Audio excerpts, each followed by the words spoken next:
Fire away. Kirk, a second comeback for you guys at home. How exhilarating was that? And, go through that final drive if you wouldn't mind. Yeah, just really proud of the way our team kept playing. It really does take all three phases. I mean, that onside kick made a huge difference in our ability to come back. So it takes all three phases to be able to do that. And, I was proud of the resiliency and the character. And, that's what we need week in and week out. And, the last drive was, just nothing fancy, just getting completions and trying to gradually move the ball down the field and not run out of time. And thankfully there were great play calls along the way, great individual one-on-one route running and good protection. And just need to get the ball in my hand and find those completions. And next thing you know, we scored. So, it was definitely a great moment, for us as a team. Kirk, you came out in the second half, the whole team, like a team possessed, completely different than the first half. What changed? What was said at halftime? What changed your disposition? It's no miracle speech. It's just understanding we got a job to do, and we didn't get it done in the first half, and it's now or never to get this win. And we knew we were running out of time, and we didn't have a choice. So, again, the onside kick and great stops by the defense, that kind of a thing is what, gives your offense a chance, gave us a short field. And, guys started making plays, making individual one-on-one, winning their matchups. And was just really proud of the way we kept playing. And, it was a good lesson. Just keep playing, and you never know what can happen. Kirk obviously had a lot of scrutiny coming into this game. Your coach had a lot of scrutiny. To be able to get a win like this, heading into the bye and in such dominant fashion on that last drive, what did that do for you guys? Getting a win is a great feeling. You don't want to sit on a loss in a bye week. That's always tough. And, it was a step in the right direction. We're going to need a lot more than 3 wins this year, but, it was a good step. And we just got to keep learning, man, keep growing. There were certainly plenty of plays we want to learn from and have back and improve upon. So just keep playing, but certainly feel good about this one.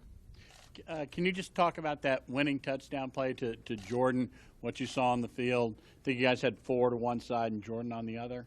Yep, we did. We had 4 to one side and Jordan on the other, and they played man coverage from what it looked like to me. And Jordan did a great job winning his one-on-one matchup, and we scored, and that was it. So, great job by him, great play call, and good execution all the way around.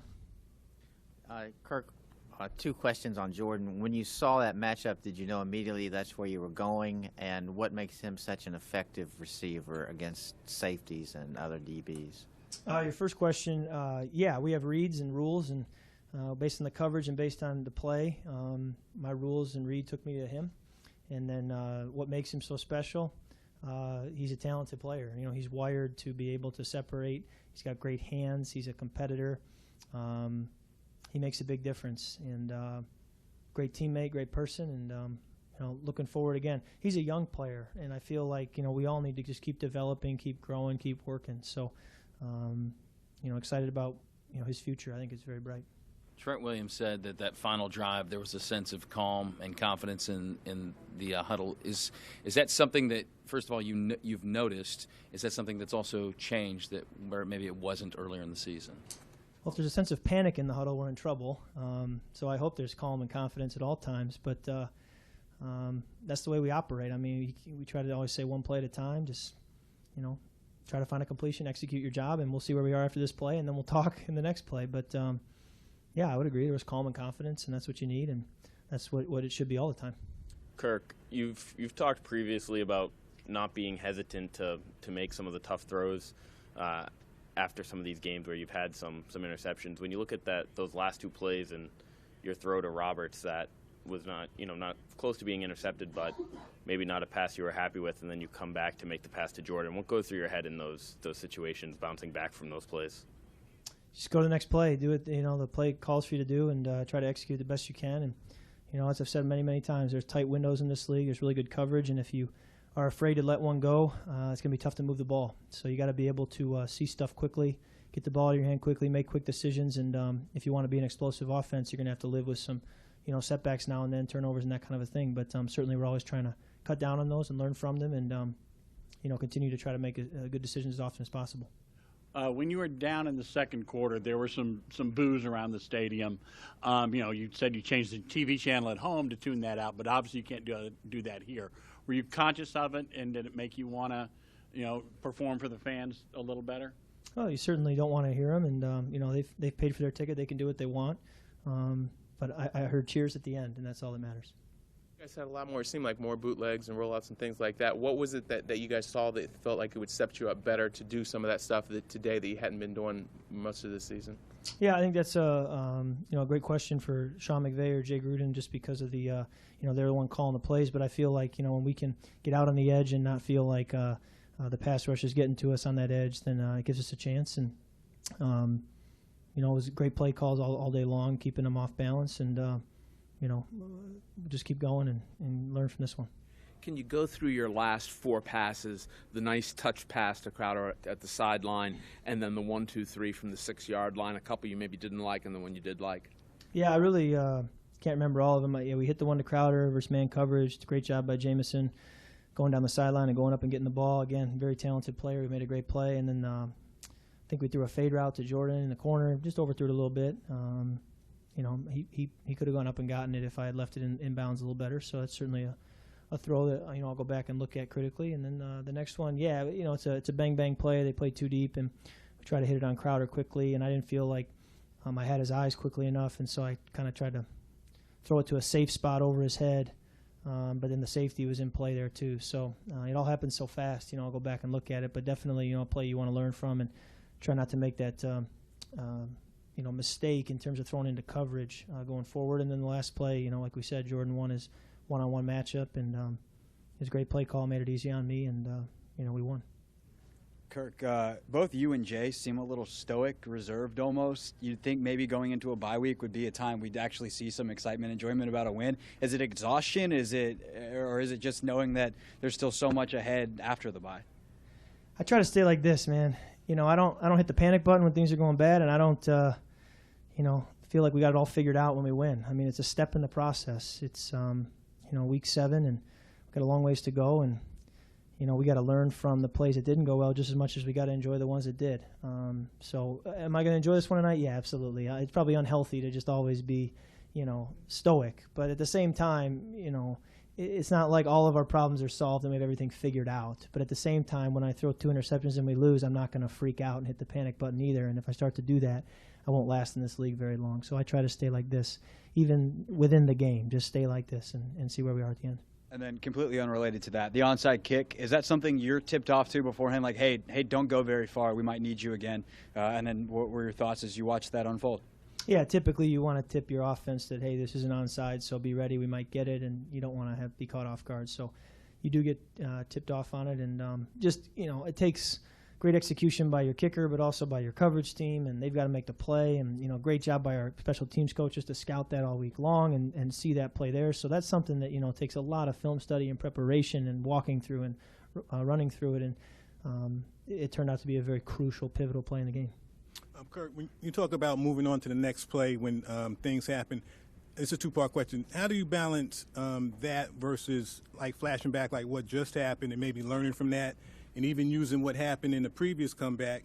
And what, if anything, is different when you come onto the field for a 2-minute, potentially game-winning drive? I think the lesson I learned from the drive a couple weeks ago was just you don't have to get it all back in one play. Just find completions. Really didn't have any – I don't believe we had any long, deep throws in that 2-minute. It was just stuff, 5 to 10 yards down the field, and guys ran after the catch. And that's sometimes that's all it takes. So you don't have to try to do too much, and just try to execute the plays that are called and get completions. And next thing you know, we were in the red zone, and it felt like we got down there quickly. Can you go? Part of the question. The other part was looking back to learn from the things. Like, do you do that in game at all, or do you just strictly move ahead? Yeah, I think you're always trying to learn. I mean, after every drive, I'm going to come off the field and look at the pictures and say, okay, what do they do, and what do I need to do better, and why didn't it work? And you're always, trying to be hard on yourself and see how you can do it better, whether it's in-game or post-game or post-season or whatever it is. A key part, can you go through the fumble that was returned for the touchdown and how you talk to yourself or whatever you did after that? I mean, that play makes it 24-0. Yeah. You're the guy who has to not fall apart there or whatever. Yeah, it was a play where they did a good job getting to me, and didn't sense him there to the level that I should have. I guess you could say. It's in that sense, I'm looking left, so my right side became my blind side, and can't feel him behind me. And when the ball take two hands off the ball to go throw it, then it's exposed. And that's why we talk about avoiding sacks and getting the ball out of your hand and that kind of a thing, because when you hold on to it, you never know who's coming from behind you. And it was a huge play because that's a 7-point swing right there. We have the ball somewhere near midfield, and makes it tough. So again, a play we'll go back and look at and learn from and say, what can we do differently? How can we be better? And go from there.